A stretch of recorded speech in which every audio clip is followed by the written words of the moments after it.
හොඳයි එහෙමනම් දුවේ පුතේ අපි පළමුවෙන්ම මව්බස පෙළපොත 4 ශ්‍රේණියේ 9 සිට 16 දක්වා පාඩම් අධ්‍යයනය කරුවා. ඊළඟට 4 ශ්‍රේණිය පරිසරයේ තේමා 9 සිට 16 දක්වා අධ්‍යයනය කරුවා.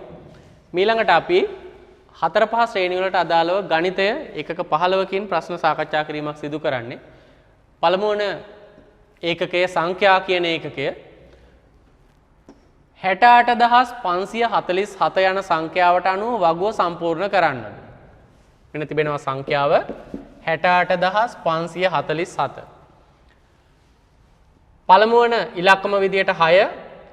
6 ඉලක්කම පිහිටි ස්ථානය දසදහස් ස්ථානය.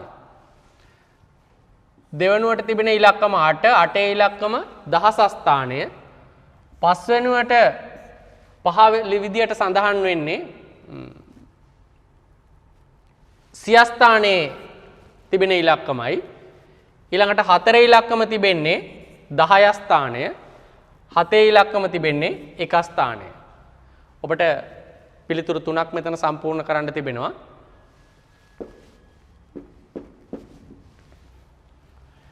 ඊළඟට ස්ථානීය අගය ගැන 6 ඉලක්කම පිහිටා තිබෙන්නේ 6 ඉලක්කමින් ප්‍රකාශ වන ස්ථානීය අගය දසදහස. 8 ඉලක්කම ස්ථානීය අගය දහස. 5 ඉලක්කම ස්ථානීය අගය 100. 4 ඉලක්කම ස්ථානීය අගය 10. 7 ඉලක්කමට අදාළ ස්ථානීය අගය 1. ඊළඟට ඉලක්කමින් නිරූපණය වන අගය 6 ඉලක්කමින් නිරූපණය වන අගය 60000. 8 ඉලක්කමින් නිරූපණය වන අගය 8000. 5 ඉලක්කමින් නිරූපණය වන අගය 500ය. 4 ඉලක්කමින් නිරූපණය වන අගය 40. 7 ඉලක්කමින් නිරූපණය වන අගය 7.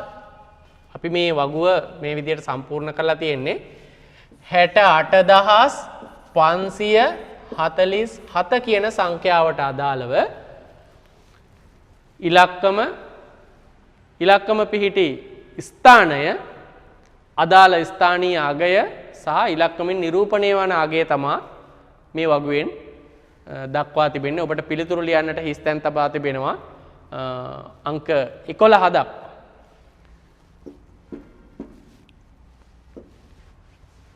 ඒ අනුව අංක 1 අපි ගමු එකින් එකට. මෙතන තමයි පළවෙනි හිස්තැන තිබෙන්නේ. ස්ථානීය අගය අහන්නේ. එhmenan සංඛ්‍යාව මම නැවතත් උඩින් ලියනවා 68547. 8 ඉලක්කමට අදාළව තමයි අහන්නේ. 8 ඉලක්කමට අදාළව ස්ථානීය අගය 1000. ඊළඟට දෙවෙනි ප්‍රශ්නය ඉලක්කමින් නිරූපණය වන අගය. ඒ කියන්නේ මේ 8 ඉලක්කමින් නිරූපණය වන අගය 10 8ක් කියන්නේ 8000යි. ඊළඟට තුන්වෙනි ප්‍රශ්නය මෙම ස්ථානයේ සඳහන් වෙනවා 5 ඉලක්කම පිහිටි ස්ථානය අහන්නේ. 5 ඉලක්කම පිහිටි ස්ථානය අහන්නේ. 5 ඉලක්කම පිහිටා තිබෙන්නේ සියස්ථානය. 5 ඉලක්කම පිහිටා තිබෙන්නේ සියස්ථානය කියන පිළිතුරයි මෙතනට ගැලපෙන පිළිතුර වන්නේ. ප්‍රශ්නාංක 4ට යමු අපි. ප්‍රශ්නාංක 4 5 ඉලක්කමට අදාළ ස්ථානීය අගය. මෙන්න 5 ඉලක්කමට අදාළ ස්ථානීය අගය වන්නේ 100ය. 5 ඉලක්කමට අදාළ ස්ථානීය අගය වන්නේ 100ය.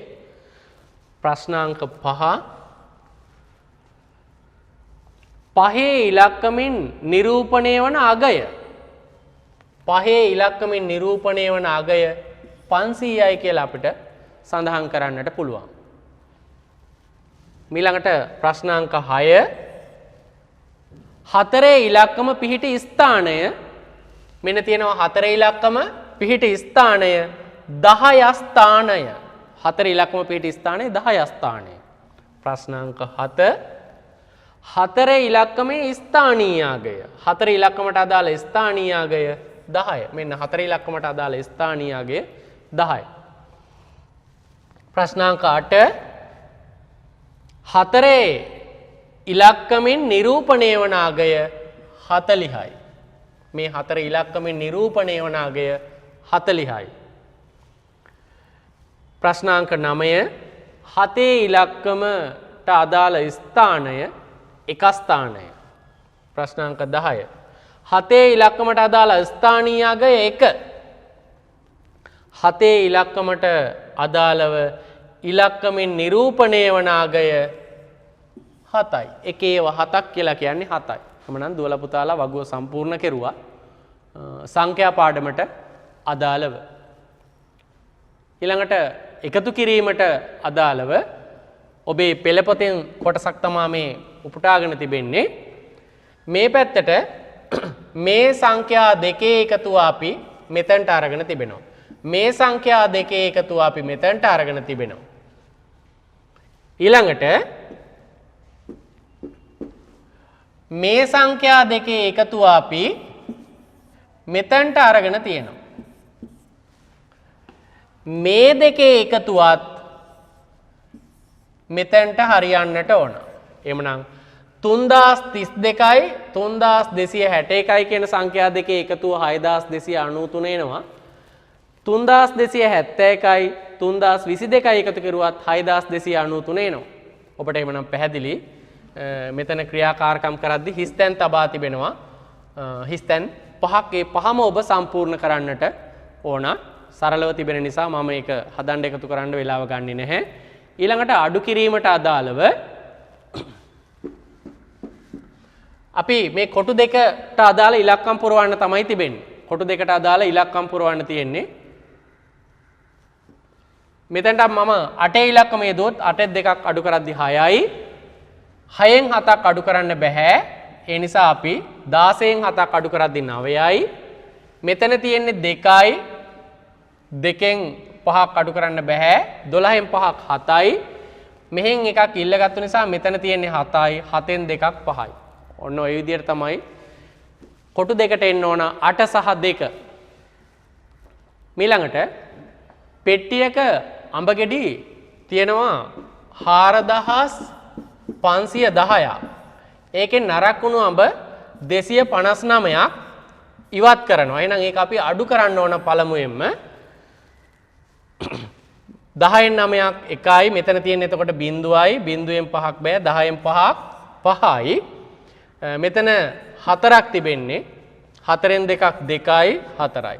4251යි. ඒක නෙමෙයි උත්තරේ. ඉවත් කර ඉතිරි අඹ වලින් ගෙඩි 20ක් විකුණුවලු. මේකෙන් ගෙඩි 20ක් විකුණලා තියෙනවා. එහෙනම් ආයෙත් මේකෙන් 20ක් අඩු කරද්දී 1යි 5න් 2ක් 3යි 2යි 4යි. 4231ක් කියලා අපිට පිළිතුර ලබා ගන්නට පුළුවන්.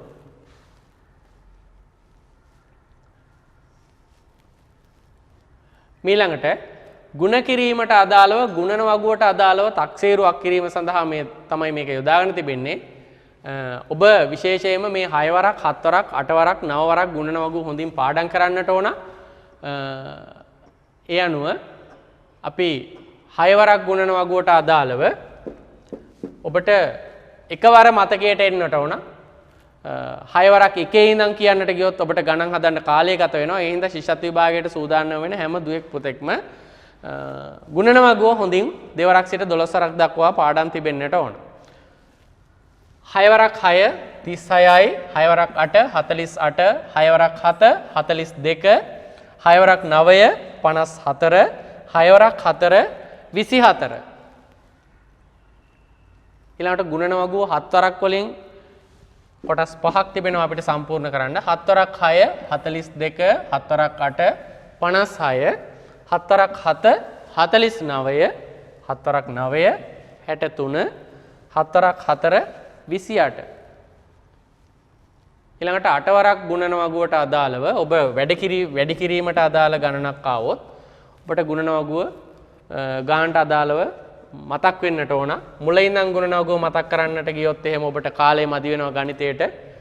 විශේෂයෙන්ම ගුණ කිරීමට බෙදීමට අදාළව ඔබට ගුණන වගුව හොඳින් පාඩම් නම් ඔබ ගණිතයට දක්ෂ දරුවෙක් වෙනවා.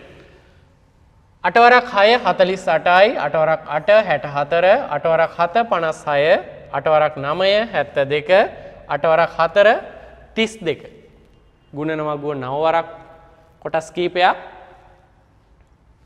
9 වරක් 6 54 9 වරක් 8 72 9 වරක් 7 63 9 වරක් 9 81 9 වරක් 4 36 අපි විදුසන්ද ශිෂ්‍යත්ව පන්ති මීට කලිනුත් මේ ක්‍රියාකාරකම යොදාගත්තා. ඔබට 20න් ලකුණු මෙතන දාගන්නට පුළුවන් මේ ක්‍රියාකාරකමට අදාළව මිනිත්තු 4ක් වගේ කෙටි කාලයකින් තමයි මේ ක්‍රියාකාරකම ඔබ කරන්නට ඕන. 20න් 20ම ගත්තොත් එම පල්ලෙහ තියෙනවා ගුණන වගුවේ හැකියාව පිළිබඳව 20න් 20ම ගත්තොත් ඉතා හොඳයි. 20න් 15 19 අතර හොඳයි. 10 14 අතර සාමාන්‍යයි. හැබැයි 0.9 අතර නම් ඔබ ගත්තේ ඔබ ගුණන වගුව හැකියාව ඔබට නැහැ. ඔබට ගුණ කිරීමේ බෙදීමේ ගණන් හදන්න වැඩි කාලයක් ගත වෙනවා කියන එක තමයි ඒකෙන් කියන්නේ. ඉතින් ඔබට මේ ක්‍රියාකාරකම නිවසේදීත් කරලා බලන්න පුළුවන්. ඔබට අම්මා තාත්තගේ යාළුවන්ගේ සහයෝගය අරගෙන ගුණන වගුව හොඳින් මතක තියාගන්න නිතරම අහලා කටයුතු කෙරුවොත් විභාගයට ගණිතයේ කොටසට වැඩි ලකුණු ගන්න පුළුවන් වෙනවා. ඊළඟට බෙදීම දීර්ඝ බෙදීමෙන් බෙදන්න තිබෙන්නේ 84 කියන සංඛ්‍යාව 4න් බෙදීමේදී 8ට 4 ඒවා 2යි 4 වරක් 2 8යි 8න් 8ක් අඩු කරපුවම බිඳුවයි මේ 4 ගන්නවා මෙතනට 4ට 4 ඒවා 1යි 4 වරක් 1 4යි 4න් 4ක් අඩු කරපුවාම බිඳුවයි. දෙවෙනි ගණන 816 අපිට 8න් බෙදන්නට තිබෙන්නේ. 8ට 8 ඒවා 1යි 8 වරක් 1 8යි 8න් 8ක් බිඳුවයි මේ 1 මෙතනට අරගන්නවා. 1ට 8 ඒවා නැහැ. 8 වරක් බිඳුව බිඳුවයි 1න් බිඳුවක් 1යි මේ 6 ගන්නවා මෙතනට 16ට 8 ඒවා 2යි 8 වරක් 2 16යි 16න් 16ක් අඩු කරද්දී බිඳුවයි. ඒ විදිහට අනිත් ගණන් දෙකත් ඔබ දීර්ඝ බෙදීමෙන් බෙදුවොත් මේ විදිහට තමයි පිළිතුරු ලබා ගන්න පුළුවන් වෙන්නේ. ඔබ අතට මේ වෙද්දි ටියුට් එක ලැබී තිබෙනවා. විදුසඳ ශිෂ්‍යත්ව පන්තියේ සියලුම දරුවන්ගෙන් 75%ක්ම පැවරුම පැමිණ රැගෙන ගියා. ඒ පැවරුමට අදාළව ඔබ මේ වෙද්දි උත්තර ලියලා මේ සාකච්ඡාවට අපේ විදුසඳ ශිෂ්‍යත්ව පන්තියේ ඉගැන්වීම් කටයුතු සඳහා සම්බන්ධ වෙන්න පුළුවන්. ඊළඟට සංඛ්‍යා රටා පාඩම මෙම සංඛ්‍යා රටාවල පොදු අන්තරය අපි පළමුවෙන්ම සොයා ගන්නට ඕන. පළවෙනි සංඛ්‍යා රටාවේ නම් තිබෙන්නේ දෙගුණය 3 දෙගුණය 6 6 දෙගුණය 12 12 දෙගුණය 24 24 දෙගුණය 48 48 දෙගුණය 96 එහෙමනම් ඊළඟට 96 දෙගුණය 192ක් කියලා එනවා. ප්‍රශ්නාංක 2 60 69 පොදු අන්තරය 9යි 69 78 අතර පොදු අන්තරය 9යි 78 87 9යි එහෙනම් මේ සංඛ්‍යා රටාවේ පොදු අන්තරය 9. ඊළඟට අපි බලනවා අඩු වේගනද වැඩි වේගනද යන්නේ කියලා. වැඩි වේගන යන්නේ. එහෙමනම් 105 කියන සංඛ්‍යාවට 9ක් එකතු කරුවා නම් උත්තරේ 114ක් කියලා අපිට ලබා ගන්නට පුළුවන්. තුන්වෙනි සංඛ්‍යා රටාව 57 64ක් තිබෙන්නේ. 57 64 අපි 57ට කීයක් එකතු කරුවොත්ද 64 එන්නේ? එහෙම නැත්නම් පොදු අන්තරය ඔබට එකපාර හොයාගන්න බැයි නම් 64න් 57ක් අඩු කරලා හොයාගන්න පුළුවන්. 14න් 7ක් 7යි. එහෙනම් 64 71 පොදු අන්තරය 7යි. අපි මේ සංඛ්‍යා දෙක අතර බැලුවත් පොදු අන්තරය 7යි. මේ සංඛ්‍යා දෙක අතර බැලුවත් පොදු අන්තරය 7යි. එහෙමනම් මේ සංඛ්‍යා රටාව වැඩි වේගන යන්නේ. එතනදී අපි කරන්න ඕන 92ට 7ක් එකතු කරපුවාම 99ක් කියලා අපිට පිළිතුර ලබා ගන්නට පුළුවන්. ඊළඟට 7 වෙනි ඒකකයේ භාග පාඩම 48න් භාගයක් කීයද? අපිට එකපාරම 24යි කියලා කියන්න පුළුවන්. දෙකෙන් බෙදන්න අවශ්‍ය නැහැ දැන්. 48න් 4න් එකක් කීයද? එhmenan අපි 48 4න් බෙදුවාම 12ක් එනවා උත්තරේ. 48න් 4න් දෙකක් කීයද? එහෙනම් 48න් 4න් එකක් කියන්නේ 12 නම් 4න් දෙකක් කියන්නේ 12 ඒවා දෙකක් 24ක් විදියට අපිට ගන්න පුළුවන්. හතරවෙනි ප්‍රශ්නය 48න් 4න් 3ක් කීයද? එහෙනම් 4න් එකක් කියන්නේ 12යි කියලා අපි හොයාගත්තා. 4න් 3ක් කියන්නේ 36ක් කියලා අපිට පිළිතුර ලබා ගන්නට පුළුවන්. 8 වෙනි පාඩම කාලේ පාඩමට අදාළව සාමාන්‍ය ඔරලෝසු වේලාව සහ ඩිජිටල් ඔරලෝසු වේලාව. පළමුවෙන්ම බලමු අපි මේ පැත්තේ තියෙන කොටස්. සාමාන්‍ය ඔරලෝසු වේලාවෙන් මධ්‍යහ්න 12 කියන එක අපි ඩිජිටල් වේලාවෙන් දැක්වීමේදී 12:32.2 දුවේ පුතේ ඩිජිටල් ඔරලෝසු වේලාව අපි ඉලක්කම් 4කින් දක්වන්නට ඕන. ඒ වගේම අර කලින් විෂය නිර්දේශය වගේ පැය කියලා අපි ඉදිරියෙන් ලියන්නේ නැහැ. අලුත් ක්‍රමයට මේ විදිහට තමයි ඩිජිටල් වේලාව දක්වන්නට ඕන. ඊළඟට පස්වරු 1 අපි ඩිජිටල් ඔරලෝසු වේලාවෙන් 13:32.2 විදිහට දක්වන්න පුළුවන්. පස්වරු 2 මේ විදිහට අපිට ඩිජිටල් වේලාවෙන් දක්වන්නට පුළුවන්. පස්වරු 3 පස්වරු 4 16:32.2 ඊළඟට අපි තවත් සාමාන්‍ය ඔරලෝසු වේලාවෙන් දැක්වෙන වේලාවන් කීපයක් ඩිජිටල් ඔරලෝසු වේලාවෙන් අපි කලින් පස්වරුවට අදාළව ලියුවා. දැන් පෙරවරු 1 සාමාන්‍ය ඔරලෝසු වේලාවෙන් සඳහන් වෙන එක ඩිජිටල් ඔරලෝසු වේලාවෙන් ලියද්දී ඔබට මම කිව්වා කලිනොත් ඉලක්කම් 4ක් තියෙන්නට ඕන කියලා කිව්වා. එහෙමනම් මේ එකට ඉස්සරහින් මේ විදිහට බිඳුව දමන්නට ඕන අපි ඩිජිටල් වේලාව ලියද්දී 0.1:32.2 විදිහට සඳහන් කරන්නට ඕන. පෙරවරු 2 මේ විදිහට ඩිජිටල් වේලාවෙන් අපි දක්වන්නේ. පෙරවරු 3 0.32.2 පෙරවරු 4 0.4.2 වශයෙන් අපිට ඩිජිටල් වේලාවෙන් දක්වන්නට පුළුවන්. මතක තබා ගන්න කලින් පැරණි විෂය නිර්දේශයේ වගේ ඉදිරියෙන් පැය කියලා ලියන්නේ නැහැ කියන එකත් හොඳින් මතක තබා ගන්න. දිග හා දුර පාඩම